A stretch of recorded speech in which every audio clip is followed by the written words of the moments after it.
Yan ang gusto kong pag-usapan natin. So, ito, like nasabi mo na nga na kasi napunta ka rin dito. Paano ka ba nakarating ng Milano? Paano ka nakarating ng Italy? Actually, pinetition kami ng napangangasawa ko ngayon, which is my husband, si Ray. So, I know nanonood ka.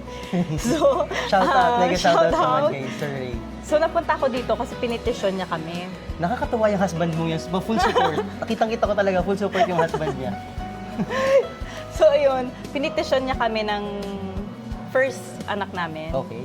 Kasi that time is una pa lang, yung one pa lang yung baby namin. So, nasa Pinas kami that time. Tapos, sabi nga niya, uuwi siya, magpapakasal kami. So, madala niya ako dito. So was it hard?